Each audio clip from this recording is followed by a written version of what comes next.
Então, olá, sejam todos bem-vindos a mais um encontro aqui do nosso queridíssimo Clube do Livro. Esse é o nosso 30º encontro, vocês acreditam nisso? 30º encontro, estamos dando continuidade aqui ao nosso maravilhoso Clube do Livro, e esse é o 30º encontro. Estamos voltando aqui ao formato ao vivo, e estou aqui numa vista maravilhosa, belíssima do pôr do sol, me encarando. Né? Mas bora focar aqui.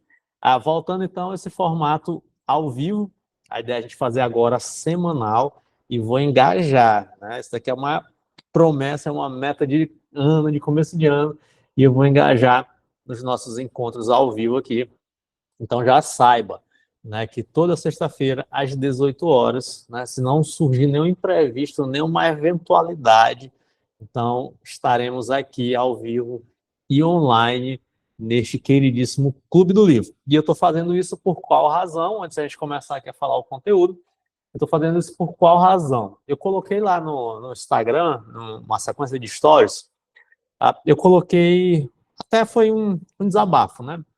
Que eu venho trabalhando algo no meu coração acerca já da minha jornada dentro desse mundo da internet, de interação, né, nas redes sociais, as principais redes sociais que eu uso. A principal, na verdade, é o Instagram, né, usava o extinto Twitter, tentei usar o TikTok, mas acho aquele formato ali extremamente ruim, né, então não me familiarizei com aquele negócio. Mas tem ali Instagram, antigamente Facebook, enfim, né, dentro dessa minha jornada aí com as redes sociais e dentro dessa interação, o que eu venho percebendo? E principalmente ali, depois de 2019, principalmente com o boom, né, de cursos online, essa coisa toda, a pandemia também ajudou nesse processo, ficou facilitado muito esse processo de distribuição de conteúdo, né? Então, a distribuição de conteúdo está atomizada.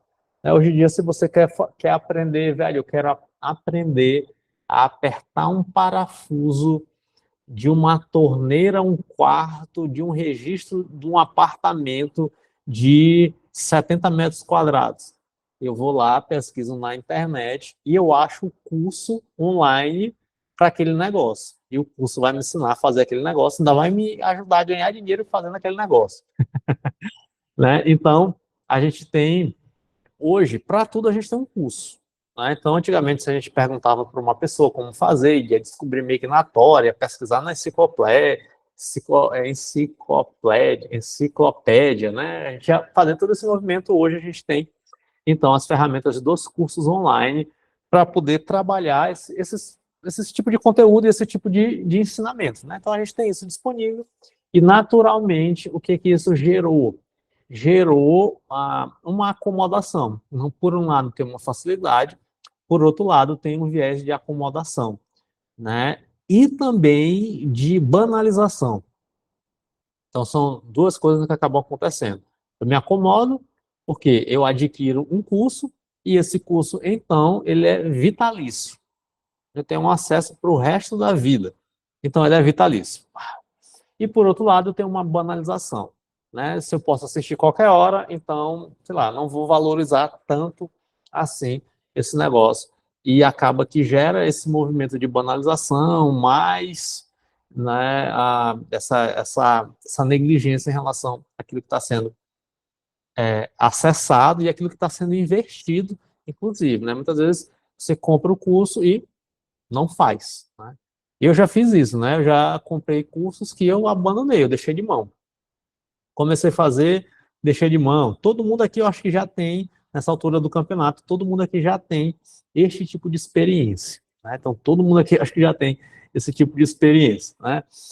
Então, dito isto, eu assistindo a uma aula, né, com um professor na faculdade, e ele estava me falando desses movimentos, me falando não, falando para a turma acerca desses movimentos, e aquilo ficou meio que na minha cabeça, e eu também tenho feito. Fabiano está garantindo aqui, ainda não comprei porque sei que vou fazer o mesmo, é isso.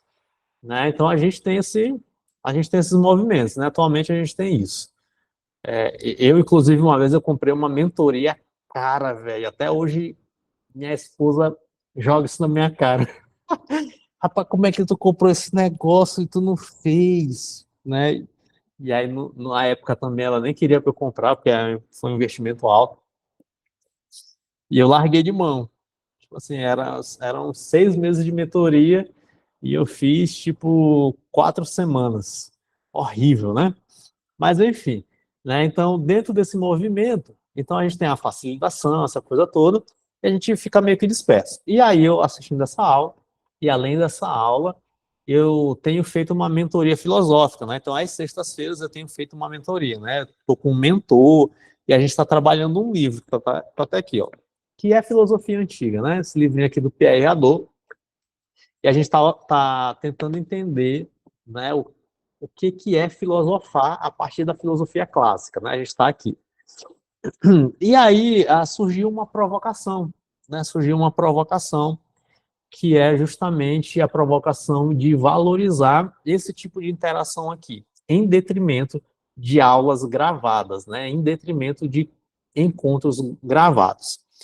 Então velho, eu vou assumir esse compromisso então com o pessoal do Clube do Livro, né? Então a gente já tem, né, um certo interesse específico e eu vou valorizar quem tiver o interesse de estar junto comigo ao vivo, né, às 18 horas. Ou seja, é um conteúdo de graça que a gente trabalha aqui, eu não cobro pelo Clube do Livro, e você só vai ter um investimento de me jogar aqui e a tua atenção durante 30, 40 minutos no máximo, né? Não vou passar mais do que isso, eu vou me habituar a gente a fazer os nossos encontros em 40 minutos no máximo.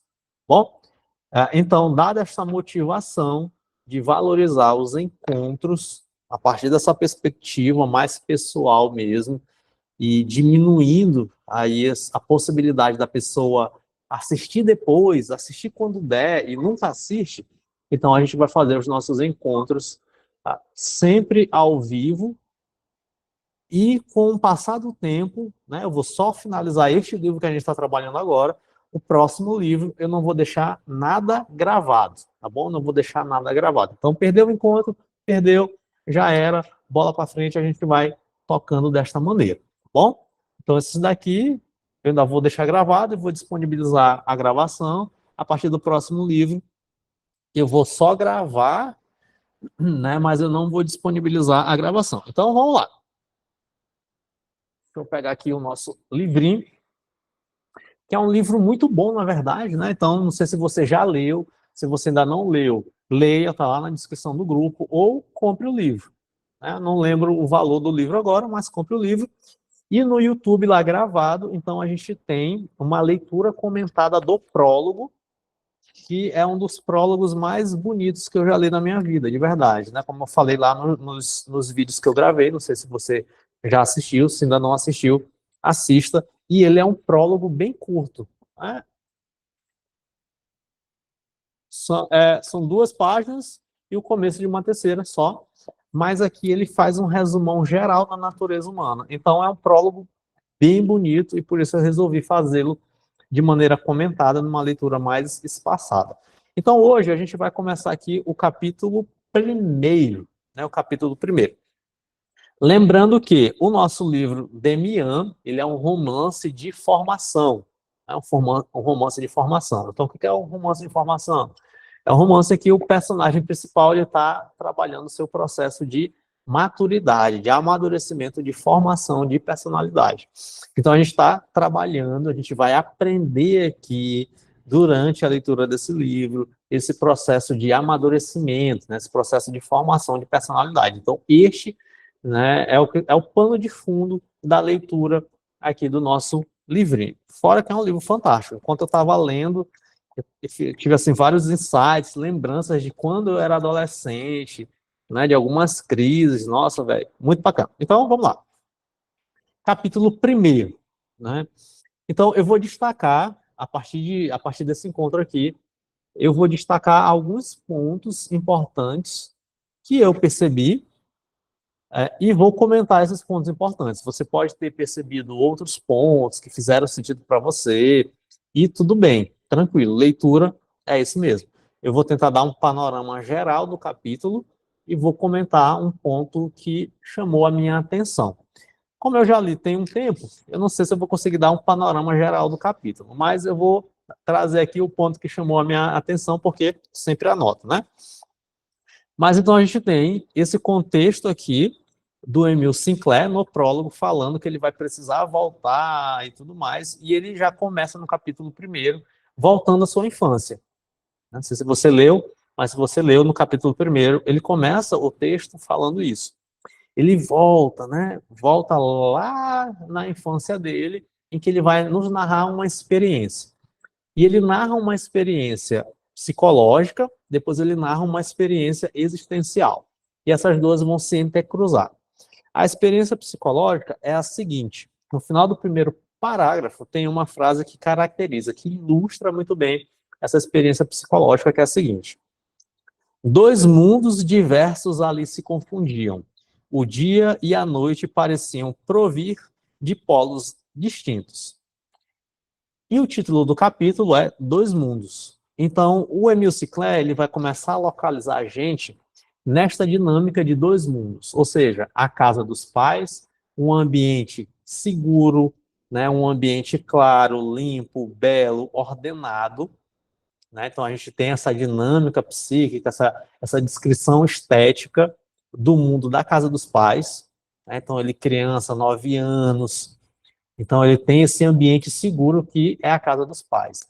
Família estruturada, bem financeiramente. Então, esse ambiente familiar não era um ambiente de desordem. Então, a gente tem aqui um tipo de família, que é uma família bem estruturada, e ele classifica e ele adjetiva essa família e este ambiente como um mundo, e um mundo claro, né? Limpo, belo, ordenado. Só que ele vai narrar assim, na página 14, ele começa assim: o outro mundo começava curioso em meio à nossa própria casa, mas era completamente diferente. Tinha outro odor, falava de maneira diversa, prometia e exigia outras coisas. Nesse segundo universo, havia criadas e operários, histórias de fantasmas e rumores de escândalo. Havia uma onda multiforme de coisas monstruosas, intrigantes, terríveis e enigmáticas. Coisas como o matador e a prisão, homens embriagados e mulheres escandalosas, vacas que pariam e cavalos estropiados, histórias de roubos, assassinatos, suicídios. Então ele vai começar a narrar o mundo exterior ao mundo da casa dos pais, que é a vida acontecendo, a vida da cidade acontecendo. Então ele começa a narrar tudo isso, essas histórias todas. E olha só, lembra que eu falei, quando a gente estava lendo O Médico e o Monstro, que toda descrição arquitetônica, quando o autor utiliza esse elemento, ele está tentando trazer mais do que uma descrição arquitetônica, geralmente ele está tentando trazer também uma descrição, seja de um estado emocional do personagem, seja de um contexto psicológico mais interno. Então, sempre tem esse tipo de articulação. Então, toda vez que você estiver lendo e você se deparar com esse tipo de descrição, então já fica atento. Isso é muito comum em Dostoiévski, né? Dostoiévski, ele começa a narrar ali na Rússia, ele começa a narrar aquele ambiente abafado, fechado, muita gente e insalubre, né? E aquilo ali é muito de uma descrição psicológica de geralmente um dos personagens. Então a gente tem esse tipo de descrição. A descrição de um ambiente externo, a descrição arquitetônica, a descrição de uma cidade, de um lugar, associada a um elemento emocional, né? Então a gente tem esse tipo de recurso literário para poder a gente se ambientar com aquilo que o autor está querendo passar. Então a gente tem um ambiente da casa dos pais, algo externo, seguro, belo, limpo, claro, e a gente tem um ambiente ao redor da casa dos pais, um ambiente insalubre, guerra, muita coisa acontecendo, tiro, porrada de bomba, escuro, sujo, tem um odor, né? Se a casa do pai é é cheirosa, né? O ambiente externo é fedorento. Então a gente tem dois mundos aqui sendo narrados. E a gente pega esse recurso literário, né, e traz para o processo de formação de personalidade do nosso personagem principal, que é o Emile Sinclair. Ele vai trabalhar essa dualidade no decorrer do livro. Ele sempre vai trabalhar essa dualidade no decorrer do livro. Né? Então, esse ambiente de ordem, de clareza, de consciência, e esse ambiente de desordem, de caos, de inconsciente, ele vai trabalhar esses movimentos. Então, esses dois mundos, ele começa nessa descrição ambiental e ele termina numa descrição psíquica, psicológica. E é a partir dessa descrição psicológica que eu quero pontuar aqui. Então, ele vai narrar uma história em que ele sai com os amigos, com um grupo de amigos, primeiro ali, e tinha um rapaz lá que ele meio que admirava. Ele achava, pô, aquele cara ali é descolado, né? Não sei se você já assistiu Todo Mundo Odeia o Chris, né? Mas lá tem um dos episódios que ele fala, pô, o cara ali é descolado e tal, e o Chris queria ser descolado também, né? E geralmente na infância e adolescência a gente quer andar ao lado de pessoas descoladas, né? Ou a gente repulsa, né? Eu não quero ser descolado porque se acha não sei o quê, ou a gente quer ser igual aquela pessoa descolada, né? Então, ou vai gerar uma atração, ponto. E no Sinclair ele gera meio que uma admiração ali, mas meio que um temor por um dos carinhas que estavam ali, né, que ele achava descolado. Só que o que acontece? Emile Sinclair, isso é na página 18 mais ou menos, ele se sente meio deslocado daquele grupo. Ele percebe as suas roupas ali mais limpinhas, né, ele bem mais arrumadinho, né, ele consegue ali de algum modo a ter mais estrutura, tá mais, né, saudável. Então ele começa a fazer isso. Ele entende esse movimento todo, e ele percebe ali a galera meio que de um outro jeito, esteticamente, né? Então ele vai percebendo de um outro jeito a galera ali. E aí o que acontece? Ele faz o quê? Ele se sente deslocado, né? Então ele acaba se sentindo deslocado. Ele já, ó, aqui a gente já tem o primeiro passo. Então ele está acessando um ambiente inseguro, ele está acessando um ambiente que não é a casa dos pais. Então, isso por si só já o deixa nesse estado de alerta, de insegurança, de desconfiança. Então, ele está acessando esse ambiente externo, e além disso, ele se encontra num pequeno grupo ali, um grupo de umas crianças, de uns pré-adolescentes, e ele se sente ainda mais deslocado. Aí vem um ponto. O que que ele faz então para se sentir aceito? Isso aqui é o primeiro ponto da questão. Então a gente tem dois mundos, e ele sai de um mundo e ele entra num outro mundo, só que ele tem que fazer um trabalho para ser aceito nesse outro mundo, de desordem, de bagunça. Ou seja, o que é que ele estava tentando fazer? Ele saiu de um mundo seguro, ele entra num mundo inseguro, e ele vai tentar tornar esse mundo inseguro seguro. Como? Através das relações sociais. E aí, se a gente pega o desenvolvimento humano, o ciclo vital, então a gente sabe que o primeiro ambiente, né, que gera segurança para a gente é o ambiente familiar. Ponto. A gente vai caminhando ali no ciclo vital e as primeiras interações sociais, depois desse ambiente familiar, que vão gerando segurança na gente. Então, se uma criança tem uma experiência de segurança familiar muito boa, mas ela chega na escola, primeiro ano, segundo ano, terceiro ano, né? 5, 6, 7 anos, 8 anos, e ela tem ali experiências de bullying, de rejeição, né? De dificuldade de interação social, então aquilo marca. Aquilo marca. Que é um outro processo de estágio de desenvolvimento. Então, o Emile Sinclair ele vai narrar essa primeira experiência em que ele teve esse tipo de angústia. Que ele saiu do mundo seguro e acessou um mundo inseguro. Aí vem um ponto da questão bem aqui. Beleza, o que que ele faz para tentar se sentir seguro novamente?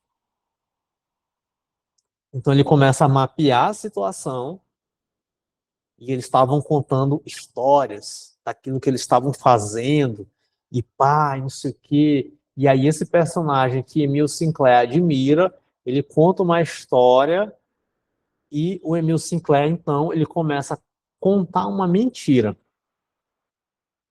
Ele começa a narrar uma mentira.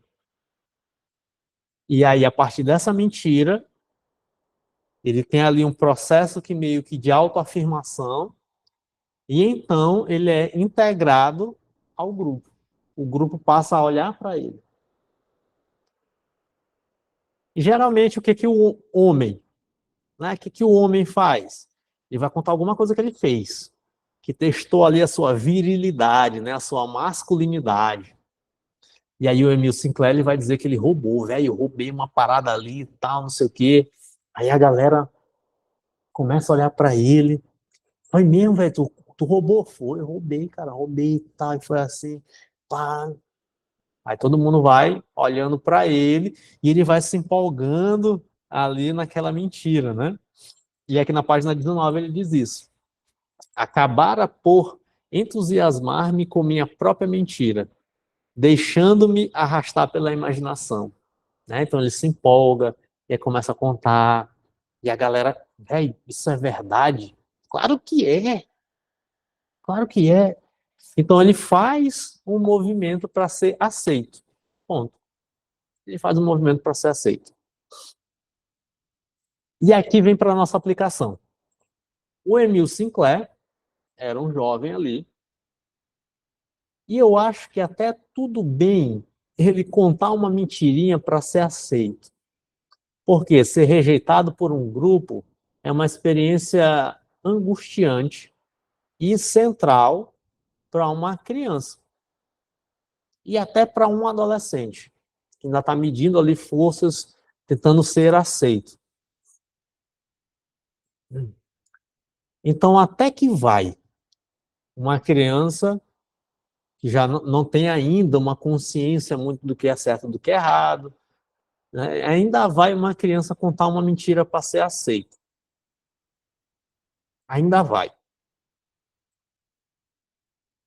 Só que, quando é um adolescente ou quando é um adulto, esse processo de contar mentirinha para ser aceito já não é tão mais aceitável assim. Já não é tão mais aceitável assim. Então, a gente pega, o Emil Sinclair fez esse movimento de contar essa mentirinha para poder ser aceito no grupo, e a gente entende isso porque ele é uma criança. Então, aquilo ali estava estabilizando a sua personalidade. Aquilo ali estava estabilizando o seu emocional. Contar uma mentira para ser aceito num grupo. Então, aquilo estava estabilizando ele de algum modo. Foi, inclusive, uma primeira experiência que ele teve mais angustiante, né, de estar ali numa interação social. Só que olha só o mais interessante, e aí eu deixo para você relembrar, se você já leu, se você não leu, para você ler. Tenta perceber, então, da página... Aqui eu estou eu não sei qual é a página do PDF, né? Mas aqui está na página 19. Tenta perceber qual é a consequência psicológica disso. Se tu ler o capítulo 1, tentar resgatar aí. Qual é a consequência psicológica? Ele sentia vergonha, ele sentia terror, ele sentia medo. E aí, olha só qual é a última frase. Deixa eu ver se é a última frase mesmo. Ele coloca no capítulo. É a primeira frase do último parágrafo. Ele diz assim: durante aquela época, meu estado de saúde foi como uma espécie de demência. Olha só como ele termina. Em meio à ordenada paz de nossa casa, eu vivia esquivo e torturado, como um espectro. Não tomava parte na vida dos demais e só, excepcionalmente, conseguia esquecer durante 1 hora pesadelo. Mostrei-me igualmente impenetrável e frio com o meu pai, que, mais de uma vez irritado, me dirigiu perguntas. Então, o que acontece? O Emil Sinclair, a partir da mentira dele, ele entra no estágio psicológico em que ele vai se sentindo culpado, em que ele vai sentindo vergonha. E o pior do que isso ele tinha expectativas de que alguém percebesse que ele estava sofrendo, sem ele falar. E ele fica meio que nessa crise. Eu falo ou não falo, cara? Eu conto ou não conto que esse negócio aqui está acontecendo? E ele ficava nessa ansiedade, nessa tensão. A qualquer momento vão descobrir que eu fiz uma merda, que eu contei uma mentira. A qualquer momento eu vou ser pego. A qualquer momento eu vou ser descoberto. E ele começa a entrar numa tensão psíquica muito grande. Então, o princípio psicológico é: se eu conto uma mentira para ser aceito no grupo, então isso pode me gerar consequências emocionais graves, principalmente na vida adulta. E qual é a consequência principal?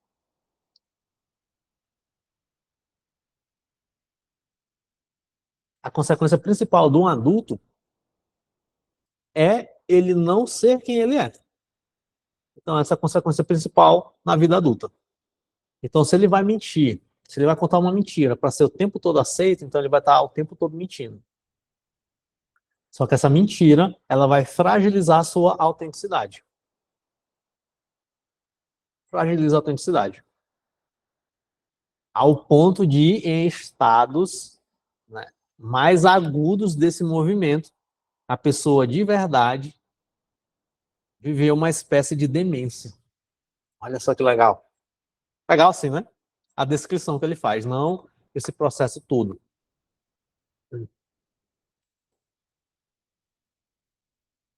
Então, uma criança a gente pode até perdoar, né, uma criança por contar uma mentira para tentar ser aceita, mas um adulto, jamais. Jamais. E se for parar para prestar atenção, se você parar para fazer uma revisão aí, fazer um exame de consciência,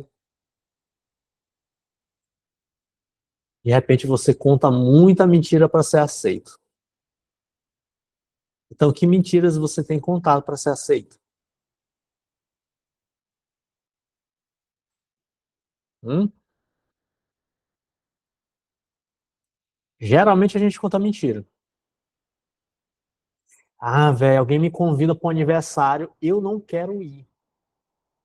Cara, eu não tô afim de ir, eu quero ficar em casa assistindo Dorama. E aí fulano me convida para o aniversário. Aí eu digo, ah, fulano, eu não vou para o aniversário porque aconteceu um imprevisto. Olha a mentira. Bem, a gente está mentindo. Para quê? Para ser aceito pelo fulano. Não é isso? Ah, o que que ele vai pensar de mim se eu falar para ele que eu não tô afim de ir para o aniversário dele porque eu quero ficar em casa assistindo Dorama? Aí ele vai pensar mal demais de mim, né? Então eu vou fazer o quê? Eu vou contar uma mentirinha, né? Ah, fulano, pô, não vou porque aconteceu um imprevisto aqui e tal, não sei o quê. Nem é, assassina até o doguinho, né? Meu cachorro morreu e tal, eu não vou conseguir ir, não sei o quê. Tive um imprevisto aqui de saúde, não sei. E começa a contar um monte de mentira. Começa a contar um monte de mentira.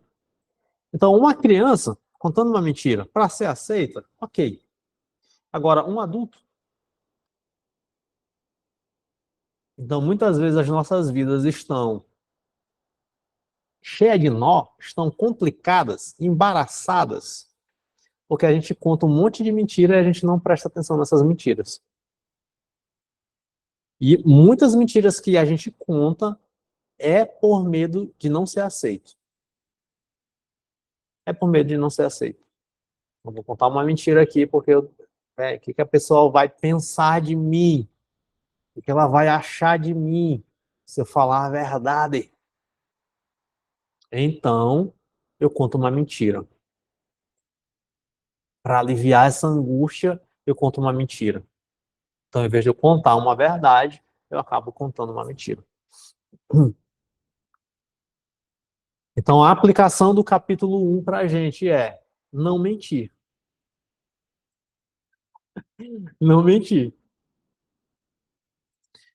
É lógico que tu não vai cometer sincericídios, né? Tem gente que é sincericida, né? Ah, para falar a verdade, então fala na cara, seu bosta. Pá, e começa a falar um monte de loucura, né? Então, se atente, logicamente, ao modo como você vai falar. Mas aqui o ponto do não mentir, falar a verdade, é principalmente em situações que você mente para ser aceito, que você mente com medo da opinião do outro. E você dá um jeitinho, vou dar uma maquiada aqui, eu vou tentar dar uma amenizada, vou contar uma mentira socialmente aceita, para poder dar uma aliviada, para poder ser aceito, para poder não pensarem mal de mim.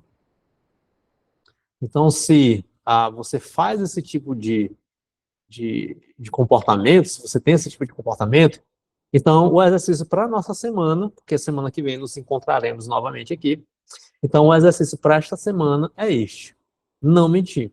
Né? Então, vá tentando se perceber em quais situações você ainda conta uma mentira com medo de ser rejeitado, né? Ou em quais situações você conta uma mentira para poder ser aceito.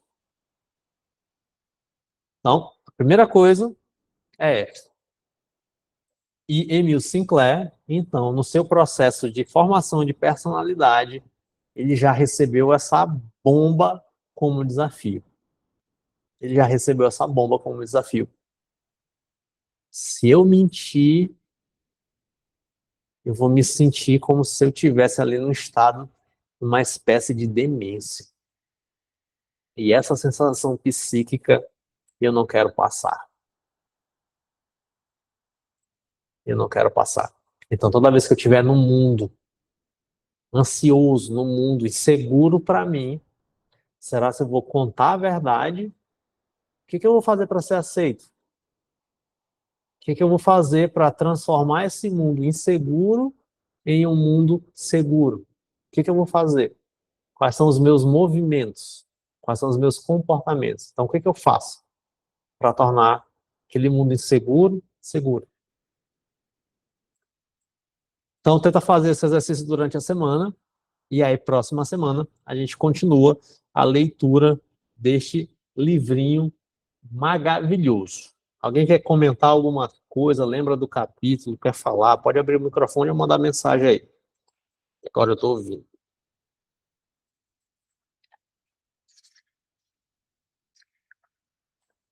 É bem legal, né, cara? Esse livrinho é muito bom.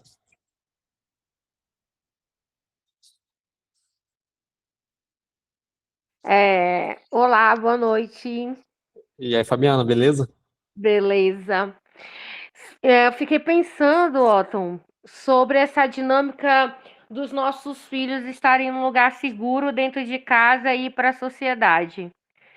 Muito interessante isso, muito mesmo.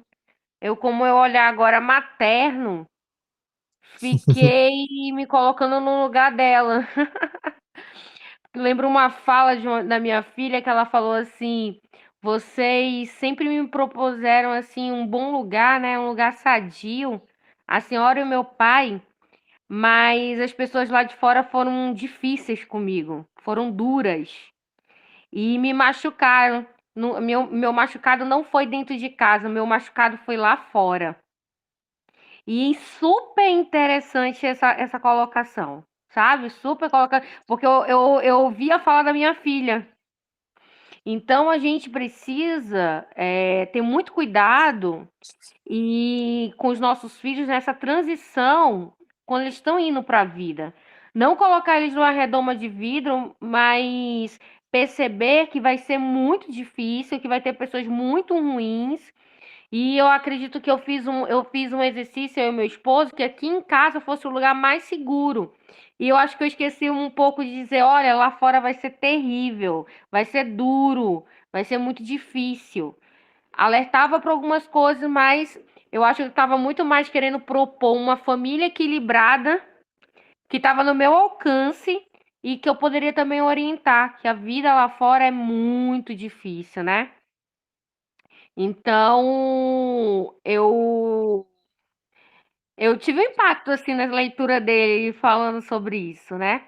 sobre essa questão. Eu ouvi isso da minha filha e olhando, tipo assim, cara, isso acontece.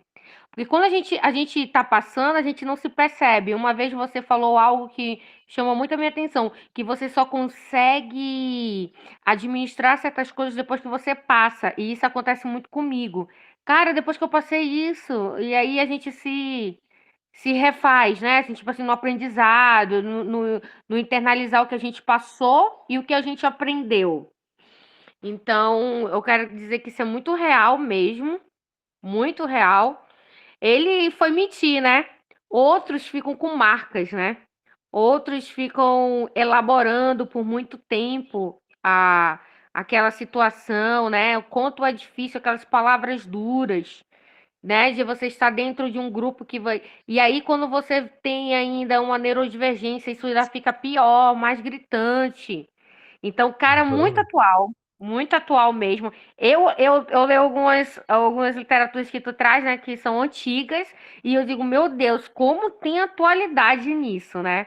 Sobre o que tu tava vendo um prólogo sobre a verdade. O que que a gente é verdade, o que nós somos reais. O cara lá discutindo isso há um século, 2 séculos atrás e bem atual, né? Então, assim, e isso é muito importante.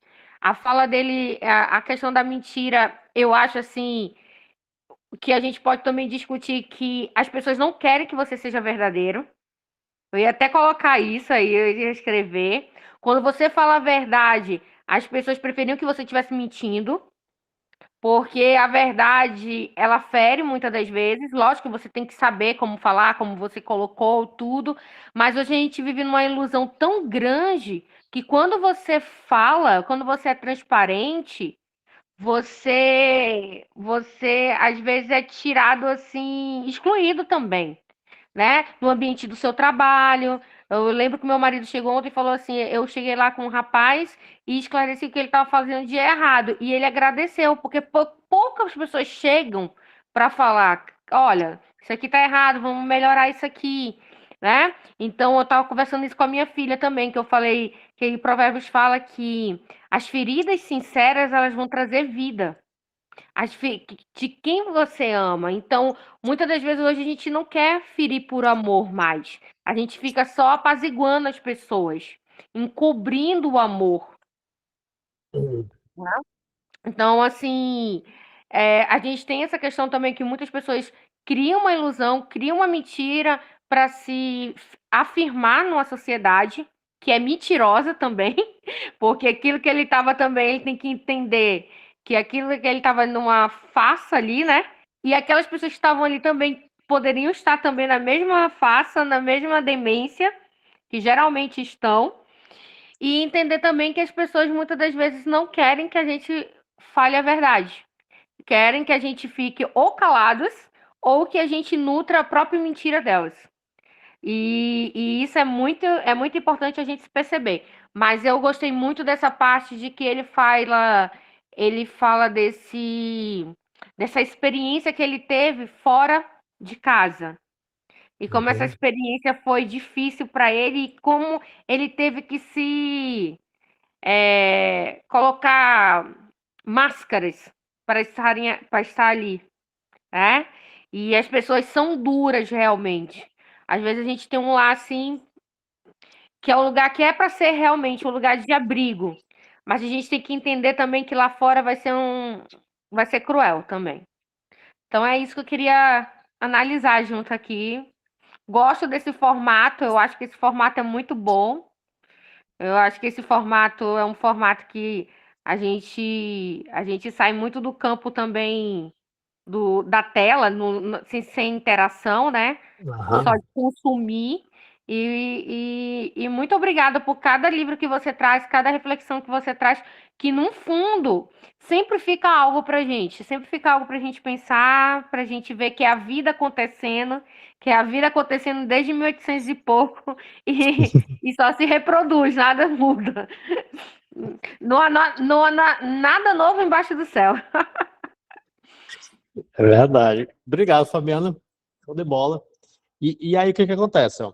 É, depois leiam, né? Ou tentem reler as consequências, como foi que o Emil Sinclair foi se sentindo depois que ele contou a mentira. Leiam isso, assim, leiam com atenção. Se você já leu o livro, então já li, já terminei, achei bem legal e tudo mais.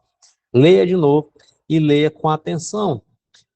Aqui no meu livro, eu marquei aqui na página 27, né, eu botei assim, ó, o Sinclair, ele criou uma expectativa de que os pais fossem acolhê-lo ali. Ele criou essa expectativa, ele idealizou isso. Idealizou, velho, como é que o meu pai não percebe que eu tô sofrendo esse negócio? E ele criou essa expectativa. Ele achou que aquilo ia acontecer, né? Que eles iam entender sem ele falar, sei lá, né? Via telepatia, que eles iam adivinhar para poder salvá-lo. E aqui é um movimento de amadurecimento muito grande, né? Então, muitas vezes a gente, até hoje, de repente você é adulto e até hoje você fica ali numa expectativa de, velho, sei lá, eu quero voltar para o útero da minha mãe, eu quero um ambiente seguro, né? Então, diante de uma situação de caos, diante de uma situação de exigência, de sofrimento, então muitas vezes a gente busca esse local seguro. A gente fica com essa expectativa, cara, será que alguém poderia cuidar de mim? Eu queria que alguém cuidasse de mim. Eu só queria ser cuidado. Eu queria voltar para o útero da minha mãe. Eu queria ter a expectativa de que o meu pai cuidasse de mim, que a minha mãe cuidasse de mim. Então, leia com atenção como é que o autor, né, como é que o Hermann Hesse, ele vai descrevendo esse movimento e essa expectativa do Sinclair de que os pais fizessem esse movimento de salvação dele, né? Isso faz parte do nosso processo de amadurecimento, né? Esperar, ter uma expectativa de que os pais, de repente, possam salvar a gente algumas vezes, né? Ele até sonha com os pais, ele vomita. Cara, é maravilhosa a descrição que o Hermann Hesse faz aqui. E aí a Fernanda diz assim, o suporte de casa dá o suporte, né? Comentando em relação à fala da Fabiana, né? O suporte de casa dá o suporte para a filha de Fabiana ter o suporte do difícil do mundo, né? É isso mesmo, né? Então, esse ambiente seguro, sem dúvida nenhuma, foi uma estrutura, né, de algum modo, para a filha de Fabiana suportar um mundo seguro lá fora, né? Só que, logicamente, isso precisa ser equilibrado, principalmente nesse processo de criação de filhos. E aí, se você tem filhos e tudo mais, não sei o quê, eu indico muito o livro do Jordan Peterson, tá aqui, ó. Tem gente que não gosta porque é 12 regras, né? Mas tem um capítulo que fala especialmente sobre isso. Tem uma regra que fala especialmente sobre isso, que é a regra 5. Não deixe que seus filhos façam algo que que faça você deixar de gostar deles. Então, regra 5 fala sobre esse processo de cuidado de filhos, que aí o Jordan Peterson aqui, ele vai enfatizar isso, a força interior. Então, essa segurança interior não está no ambiente que os pais proporcionam, mas no cultivo de uma personalidade e que consiga perceber a sua capacidade de lidar com as adversidades da vida. Então, o que o Emil Sinclair quis, qual foi o sofrimento dele? Ele passou por uma adversidade num ambiente inseguro e ele foi sofrendo com aquilo emocionalmente e ele foi gerando expectativas em relação a, velho, não sou eu, sei lá, que vai ter que lidar com esse negócio. Sei lá, eu tenho uma expectativa lá no fundo que os meus pais consigam me salvar dessa treta, velho. Consigam me salvar dessa treta. E ele tinha isso dentro dele. E aí você vai reler com atenção, observando esse movimento e vendo esse processo de amadurecimento aí de personalidade do Emil Sinclair.